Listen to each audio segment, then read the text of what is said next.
Am I the a-hole for refusing to pay for my stepkid's private school?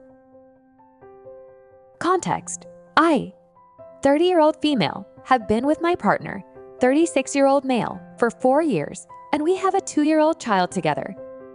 I have 5-year-old twins, full-time custody as their dad passed away, and he has 2 children, 7 and 12, who he has 50-50 custody of. I was brought up in a pretty wealthy family where me and my siblings attended private school, and this was something that I valued and wanted any future children of mine to attend also. My twins are now finishing their first year of school at the private school I attended. I pay for their tuition, and my husband knew they would be going as I made it very clear that I valued this. He also agreed that it is a good investment and would want our child to attend also, paying half each when the time comes. His children do not attend a private school, but attend highly ranked public schools. Since the twins started school, his ex has been causing issues and saying that it is unfair and showing favoritism that my children attend a better school than theirs. My husband agreed, and they applied for the same school. But when time came to accept the offer, birth mother changed her tune and could no longer afford to pay her half. Note that my husband pays alimony and child support totaling to almost 50% of his wage, and we pay for most other miscellaneous expenses. My husband asked if I would pay for her half, and I said no. Ever since this happened, he has been distant and accuses me of not loving his children enough and treating them differently. Yes, I could afford the other half, but I don't feel that it is my responsibility. I never asked my husband for any financial help towards the upbringing of my children and wouldn't expect that of him. I felt confident in my decision to refuse, but his constant negativity, the comments from his ex, and judgment from his family for not paying are making me doubt myself. Am I in the wrong here? Edited to add, I have offered to pay some of the fees. I offered for us all to sit down and discuss finances and abilities to contribute. This was refused, and birth mom shut down and began refusing to pay any of the fees. The situation could have been avoided had discussions like these been had prior to application. I was not involved in, only informed of, the application as they are not my children, so it was none of my business. But it is now all my business when they want me to pay for the entire thing. I'm going to talk to significant other and see if birth mom wants to open discussions, and maybe something can be arranged for the next enrollment. Also, lots of comments assuming my contributions to the family, or that I am treating his children poorly. I have made comments, but I'm just going to include it in the post to save repeating myself. I pay 80% of all finances. I pay for our holidays and day trips, all of which we arrange during our time with all the kids. I am also the sole contributor to their college funds currently. I completely take on board comments about how the children might feel, as ultimately I think this is the most important thing. Conversations with them have ended in them expressing not wanting to move away from friends, 12-year-old especially, or being neutral either way. This is absolutely something birth mom pushed for and led, and had she been open from the start, I am sure something could have been arranged. Am I the a-hole for being truthful and admitting that I find my wife unattractive after her surgery? My wife had plastic surgery recently. We had discussed it, and I was against it. It was not my decision, and ultimately, I had no say. She looks weird now. She had the fat sucked out of her face, lip fillers, a neck lift, and other stuff I don't really get. She gives me uncanny valley vibes now. It freaks me out. She is fully healed now, and she wants us to go back to normal. Like me initiating intimacy. I have done so, but not as much as I used to. And when I do, I try and make sure there is very little light. It's been a few months, and I kind of dread having to look at her. Obviously, she has noticed. She's been bugging me to tell her what's up. I've tried telling her I'm just tired from work, or that I'm run down. Really anything except for the truth. She broke down and asked me if I was having an affair. I said that I wasn't. She asked to look at my phone. I unlocked it for her and handed it over. I wasn't worried about her finding anything because there was nothing to find. She spent an hour looking through it and found nothing.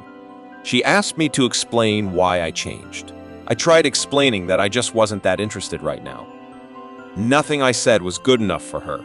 She kept digging. I finally told the truth. I wasn't harsh or brutally honest. I just told her that her new face wasn't something I found attractive and that I was turned off. She asked if that's why I turn off all the lights now. I said yes. She started crying and said that she needed time alone. She went to stay with her sister. I have been called every name in the book since this happened. Her sister said I'm a piece of crap for insulting my wife's looks. Her friends all think I'm the a-hole. I tried not to say anything. I can't force myself to find her attractive. I still love her, but her face is just weird now. She looks like the blue alien from The Fifth Element.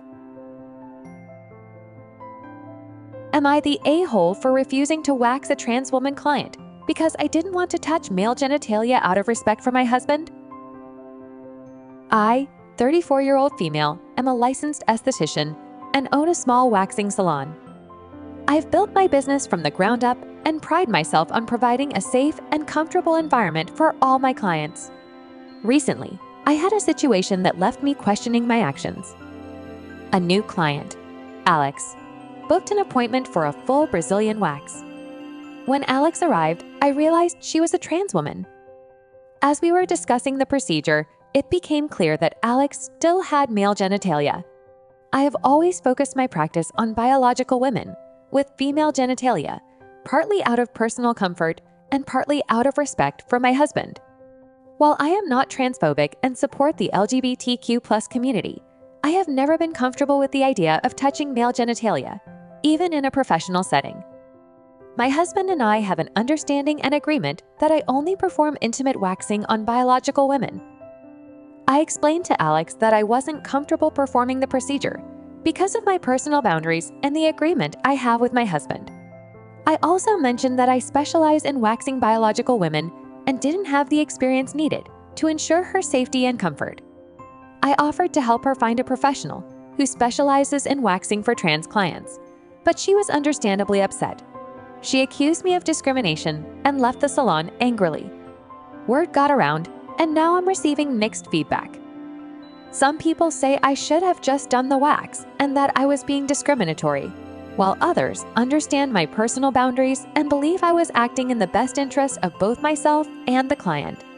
I genuinely want to provide inclusive services and support all women, but I also need to respect my own comfort levels and my relationship. Am I the a-hole for refusing to wax a trans woman client because I didn't want to touch male genitalia out of respect for my husband? Am I the a-hole for not wanting to get back with my now ex-wife? Sorry for being a little long, but the backstory is important. My now ex-wife and I divorced roughly 6 months ago. Recently, she's been asking me, rather frequently, to move back in to do couples therapy, and if we can start dating again. I keep refusing to do any of the above. Now to the reason we divorced and why I'm not interested in getting back together. 6 years ago, she had her first affair. We had been married 2.5 years. I decided to do what I thought was the right thing and tried to save the marriage, going as far as accepting all the blame she placed on me for her actions. The following couple years were rocky, but we managed to find some peace and mostly mend things. 2 years later, my father was diagnosed with cancer and eventually lost the battle. I spent the following months focusing on my marriage. I spent as much time with my father while I could and supporting, emotionally, my mother. Fast forward 6 to 8 months, and I noticed my wife started to withdraw, started acting differently, and started going out with friends a lot more than normal. I suspected she was cheating again, but I couldn't find actual proof. Flash forward to last fall. She comes back from a weekend with friends and says she wants a divorce. I agreed because things never were the same after the first affair, and she had been acting distant again and doing the same suspicious actions as before. Once we filed and the wheels were in motion, we had a lot of conversations about the previous years, and as suspected, she had been cheating off and on for the last 3 years. This brings us to the present, where I now know most of the truth and refuse to be with a serial cheater. She keeps saying that's not who she is as a person, that I'm giving up on us and her, and that she regrets everything she's done in the past. It's really messing with me mentally. I feel like an a-hole for putting myself first for once, and I feel like I'm being selfish. I guess I'm just really looking for some unbiased opinions. Am I the a-hole? Am I the a-hole for making a little girl cry at the hospital? I've been in the hospital past few days with my grandmother. She's on life support and it isn't looking good. I've gotten probably 6 hours of sleep, combined within the past 3 days, so I'm pretty cranky. I have a 4-month-old that I've been avoiding taking to the hospital because of germs, but I had to bring her for an hour while my mom came to get her. We stayed in the waiting room because I don't think babies can be in the ICU. Plus, I wouldn't want her there anyways. A little girl, maybe 2 or 3, was in the waiting room too. It was just my family and hers, and there were about 4 or 5 people in her group and 15 in mine. I know it's a lot, but we thought my grandmother was about to pass any moment at this time. Anyways, this little girl started taking my niece's dolls at first and not giving them back, then screaming her head off and trying to go into the ICU. Her family would just tell her to come back to them, and she would, for a moment, then go right back to it. She started crawling on top of my brother-in-law, and he was getting super annoyed. Then she noticed me holding my baby and came to look at her, which I didn't mind. My baby is 4 months now and loves grabbing at toys and chewing on everything. Now this little girl started pulling the toys out of my baby's hands repeatedly, and her mom from across the room just kept saying, "Give it back," but she wasn't listening. This went on for like 5 minutes until she grabbed my baby's hand again and very roughly tried pulling her fingers from off her toy. Babies always have a tight grip on everything, so she started pulling hard. I said loudly and pretty pissed off, "No, this isn't yours. Go back to your mom." She started crying a little and ran to her mom, who was obviously pissed off, and she said, "You have no right talking to my daughter that way." And I replied, "If you would watch your kid, I wouldn't have to." And that was that. My family is on my side because they were getting pretty annoyed too. She also threw one of those hard water balls at my elderly uncle and it hit him in the chest. I feel like I'm in the right, but I have the really bad guilt feeling in my chest for talking to somebody else's kid like that and making them cry. Am I the a-hole? Edit. Also forgot to mention that the mom was on her phone the entire time, and, who I assume were her parents and husband, were sitting there talking. Okay, I can accept some people calling me the a-hole for talking that way to the little girl instead of her mom, but I won't accept my family being called the a-hole for 15 of us being at the hospital. At this time, the doctor didn't believe she would make it, and we were getting prepared for her to pass.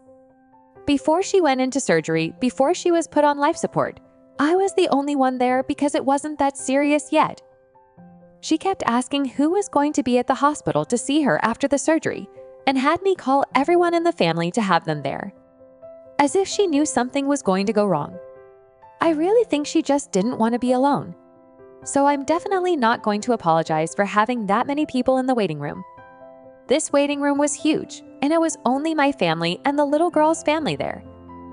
For everyone asking, my grandmother is miraculously getting better. She woke up some and started pulling at the ventilator and was even conscious earlier. The doctor still doesn't think she'll make it through, but he was wrong when he said she wouldn't make it through the night. I just hope he's wrong again. Am I the a-hole for not wanting to close our open marriage after my wife pressured me to open it and now regrets it? I, 34-year-old male, and my wife, 32-year-old female, have been together for 8 years, married for 4. About a year ago, my wife brought up the idea of opening our marriage. She said she had been feeling like she needed to explore her sexuality and connections with others, and that she might consider divorce if we didn't try this. I was completely against the idea, but after a month of her bringing it up constantly, I agreed, thinking maybe it could bring some new energy into our relationship too. Since we opened up, she's met several men and seems to be enjoying the freedom. I struggled initially. I didn't have any matches or success on dating apps, and it really started to affect my self-esteem. But about 6 months into this, I met Amanda at a work party. Amanda is aware of my open marriage, and we've really hit it off. We've been seeing each other quite frequently, and honestly, she's fantastic. I've discovered a new side of myself with her, and the no-strings-attached arrangement is something I've come to really enjoy. Here's the issue. My wife has become increasingly jealous and uncomfortable with my relationship with Amanda. Despite her ongoing connections with other men, she's asked me to close our marriage again. She even apologized for pressuring me into opening it up in the first place and admitted she thought it would be different. She thinks I'm in love with Amanda, which is clearly not the case. Amanda is seeing other people too, but she is not exclusive with anyone as far as I can tell. Now, my wife wants to go back to being exclusive, but I don't want to. Amanda has been great for me in ways I hadn't anticipated. My self-esteem is really through the roof, and the sex has been the best I had in my life, and I feel like I'm finally experiencing something that I didn't even know I was missing. My wife is really mad about it and insists we close our marriage immediately. So, am I the a-hole for not wanting to close our marriage now that I found someone who makes me happy, even though it was originally my wife's idea to open it? Am I the a-hole for breaking up with my boyfriend because he left my 8-year-old son at home as a punishment? This is a tough one, as I can't tell if my mama bear instincts are simply taking over. But something is telling me to run for the hills on this, and literally everyone is telling me I'm the one in the wrong here. I've been with my boyfriend for 3 years. I have an 8-year-old son and a 12-year-old son. He has an 11-year-old daughter and a 6-year-old son. We just introduced all of the kids about a year ago, and in the more recent months, we have been doing weekend stays at my place. Back a couple weeks ago, we planned to go to the water park today with all the kids. We told all the kids, and they were very excited to go. I had to work for a couple hours early this morning, so the plan was for my boyfriend to drive all the kids to the water park at noon, and I would meet up with them at that time. I get to the water park at noon as planned, and he only has 3 kids with him. My 8-year-old was not with him. I start freaking out, asking where my son is. He tells me that my son apparently wouldn't take care of his laundry, that I did last night. So he decided that since he refused to listen to him and refused to take care of his clothes, that he would not be attending the water park because it's considered a treat and my son did not earn it. He tells me that my mother has my son. She lives with me as she's elderly. I immediately tell my older son to get in my car. My boyfriend asks what I'm doing, and I say that I'm going to get my kid and that he is absolutely wrong for thinking he has any authority to punish my child. I didn't tell my son to put his clothes away, so I asked him why he thinks he has the right to go on a power trip and step in to tell my child to do anything without first discussing it with me. He starts getting irritated and tells me that I shouldn't expect him to jump on board if he has no say on how the kids are raised, and that it's important for the kids to see us working together as a team and being on the same page in a form of punishments so that hostile or resentful environments aren't created. And once again told me that my son did not earn his right to the water park, and if him and I had already made a plan, then my son should have stepped up and said something. I told him he wasn't welcome back at my house, and we were done. I then drove home, packed up all of the items that he and his children had at my home, and left it at the end of the driveway, and told him to come collect it before people think it's free items. I locked the doors, told my mother not to let him in, and I took off with my children to go to a separate water park. He is blowing up my phone at this point because I'm apparently being ignorant, and I'm ruining my son by making him entitled and not making him earn his way. Am I the a-hole? Am I the a-hole for waiting out my prenup before divorcing my cheating wife? My wife settled for me. I didn't know it when I married her, but I do now. She was in love with her high school boyfriend that her parents hated. She was with him all through university. Her parents finally told her that they would cut her off financially if she stayed with him. We met soon afterwards, and I fell in love. She did not. Once again, this was a surprise to me. We had a prenup that her parents insisted on. I was in it for the long haul, so I had no problem with it. I basically got nothing if we divorced before we were married 10 years. After that, it was an even split as long as I was not the cause. She was banging her old boyfriend our entire marriage. I found out after we were married for 8 years. I was angry and depressed.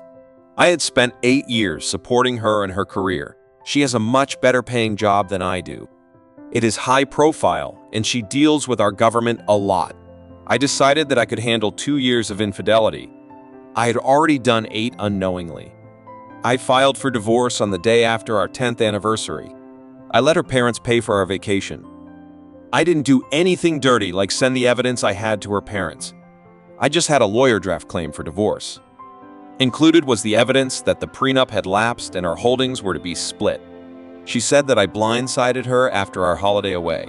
She doesn't understand why I would do it. I said that I just don't think we are compatible anymore. I am prepared to go nuclear if I have to. But I don't want our kids. Yes, they are mine. I checked, knowing why. I am keeping the evidence I have on her boyfriend in my pocket. I can blow up his marriage and make her parents pissed at her if I absolutely must. I just prefer to end things with me in a decent financial position to take care of the kids. Am I the a-hole for what I did? The a-hole because I won't let my son move his poly partner into my home? I allowed my son to bring his girlfriend to live with us. But now he wants to move in another man to live with them as part of their relationship. If I'm being truthful, I must admit that if my son lived in his own home, I wouldn't judge this lifestyle. I love my son enough to accept that this is how he wants to live. I do not, however, want it in my home or around my other kids. I accepted that his girlfriend needed a place to stay after she got pregnant. But now being informed that it might not be my grandchild, I am less inclined to allow any of them to stay other than my son. My son says that I just don't understand how he wants to live and that I'm depriving him of his partners. Between the three of them, they should be able to afford an apartment or something. Am I the a-hole? Am I the a-hole because I went on my honeymoon without my brand new wife since she had to take care of her sister? I just got married. My wife, Tanya, basically raised her sister, Marie, after their mom passed away. Even after their dad remarried, Tanya and her sister were more mom-daughter than sisters. Marie got married last year and she got pregnant right away. No, not before. They figure they got pregnant on their honeymoon. Marie went into premature labor at our wedding reception. She gave birth to a tiny but healthy baby girl. And for some reason, Tanya decided that she needed to go take care of her. We were supposed to leave for our honeymoon 2 days after our wedding, but Tanya said she couldn't just leave. She isn't a doctor or a nurse. Marie has a dad, a stepmom, a husband, a mother and father-in-law. I don't understand why she had to go. But we had non-refundable tickets. And insurance didn't cover. I have to stay and take care of my sister as part of the coverage. Plus, I had booked 2 weeks off for my wedding and honeymoon. So since I was going to be home by myself, doing nothing while my wife was in another city doing whatever, I went on the honeymoon by myself. I got a massive bed all to myself. I used all the resort credits that were for couples massages, romantic excursions, and special meals on deep-sea fishing and a dune buggy tour of the island. I just got back, and my wife is still with her sister. But she is upset that I went on our honeymoon by myself. Was I supposed to let the money go to waste? Was I supposed to sit at home playing Diablo while I waited for her to be done? We are fighting about it. My friends all agree that I would have been dumb to waste the money and my time off.